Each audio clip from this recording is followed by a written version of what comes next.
Queridos, a palavra de hoje faz referência à Trindade.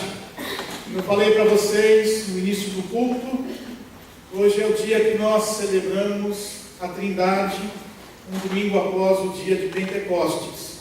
Eu quero convidar a igreja a abrir as suas Bíblias em João capítulo 16, do verso 12 a 15. Evangelho segundo João, capítulo 16, verso 12 a 15. João, capítulo 16, verso 12 a 15. Assim diz a palavra do Senhor.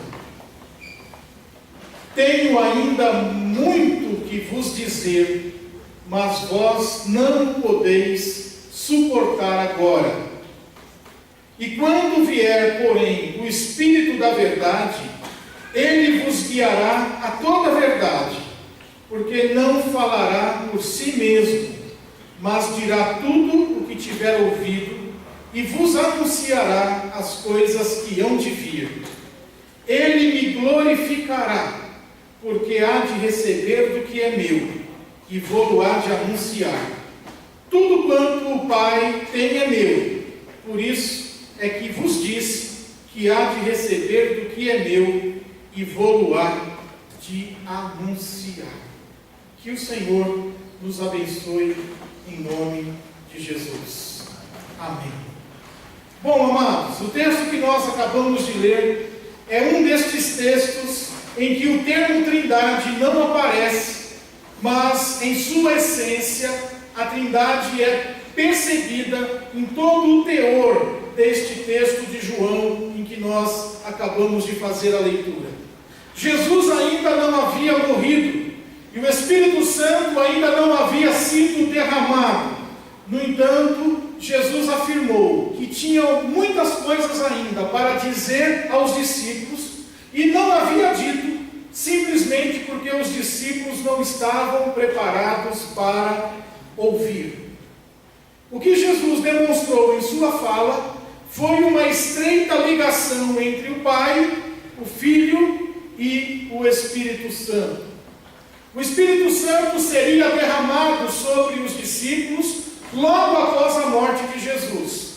O Espírito Santo permaneceria com eles, mantendo na mente dos discípulos a mensagem pregada por Jesus Cristo.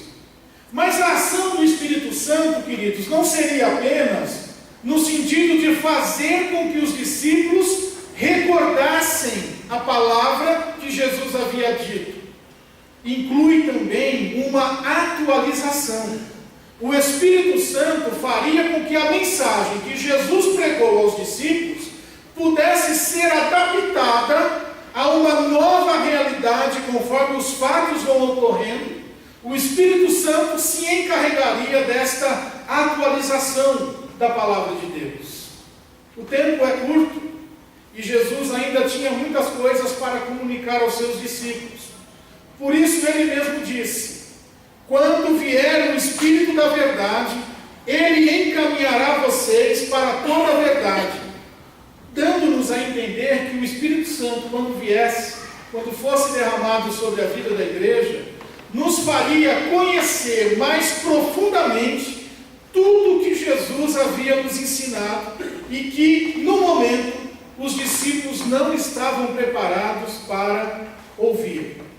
Nós e os discípulos nos tornaríamos capazes de interpretar o mundo e também de poder conhecer a nossa própria história a partir das palavras e das ações de Jesus, por causa da ação pedagógica do Espírito Santo, que nos faria entender, lembrar, atualizar e adaptar tudo aquilo que Jesus Cristo viveu, tudo aquilo que Jesus Cristo ensinou.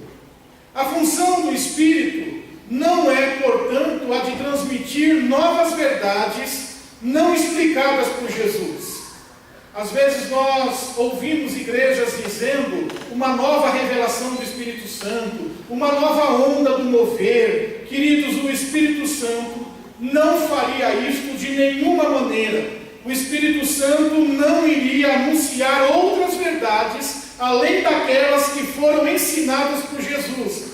O que o Espírito Santo faria seria iluminar a mente dos discípulos para esclarecer os ensinamentos já recebidos por ele.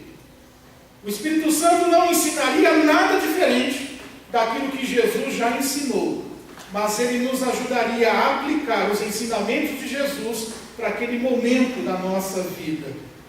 O Espírito Santo, então, amados, é o mestre que faz os corações, os nossos corações, entender com mais perfeição tudo aquilo que saiu da boca do Senhor.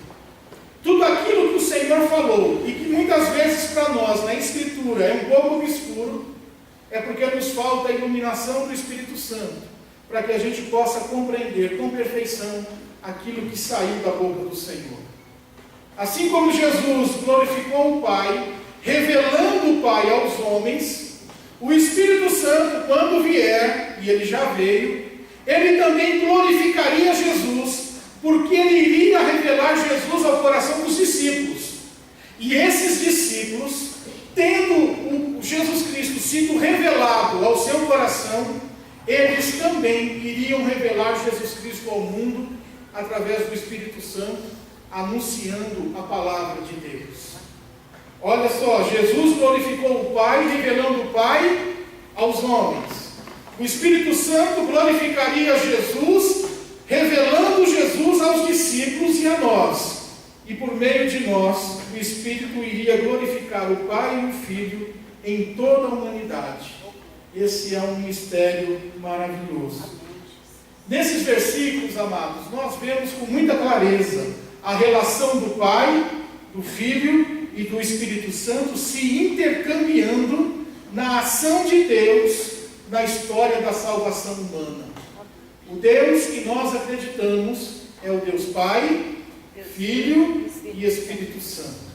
Quando nós chamamos Deus, nós invocamos Deus, nós estamos invocando esta trindade, que é Pai, que é Filho e que é Espírito Santo. E eu posso me dirigir a cada uma das pessoas da trindade. Eu posso me dirigir ao Pai, eu posso me dirigir ao Filho, eu posso me dirigir ao Espírito Santo, ou eu posso me dirigir a Deus. E eu estarei então me dirigindo a esta trindade. Só que a trindade, queridos, ela é e permanecerá para nós um mistério. Um mistério porque a gente não consegue decifrar. Mas não é apenas um mistério a qual nós precisamos acreditar. A trindade é um mistério para ser, acima de tudo, vivido. Nós precisamos viver o mistério da trindade. A nossa capacidade de pensar não consegue compreender Deus em sua maneira de ser e de existir. Deus é um ser envolto em mistérios. Por isso, o que nós podemos conhecer de Deus é aquilo que Deus, acerca de si, nos revelou. Deus é um ser que se revela. Ele se revelou de muitas formas e de muitas maneiras, diz o livro de Hebreus.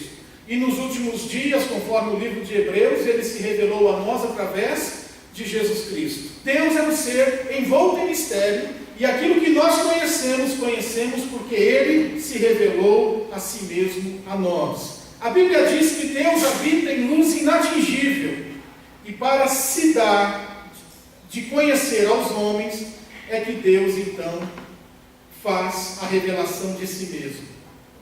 Quando nós falamos que Deus se oculta em mistérios, nós queremos dizer que Deus é incompreensível em alguns dos seus aspectos.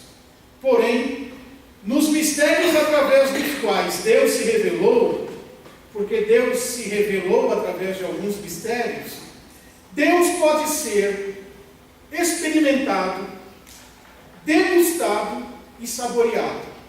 Por exemplo, a Bíblia diz que os céus e a terra proclamam a glória de Deus. O apóstolo Paulo diz que tudo o que nós podemos conhecer de Deus, os seus atributos, está revelado naquilo que Deus criou.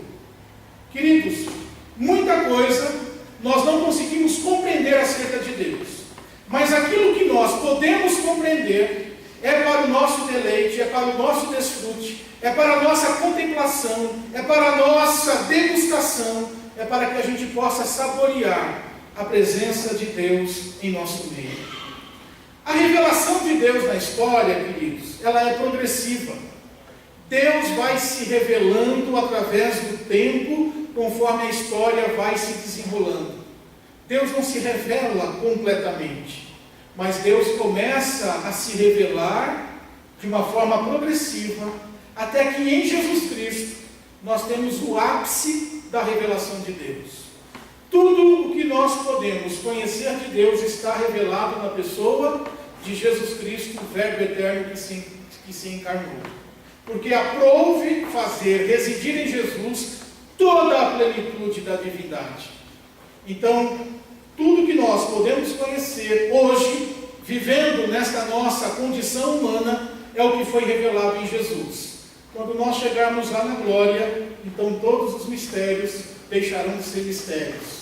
Mas Deus se revelou até onde nós poderíamos conhecê-lo. Alguns mistérios, hoje revelados, foram ocultos às gerações passadas. Por exemplo,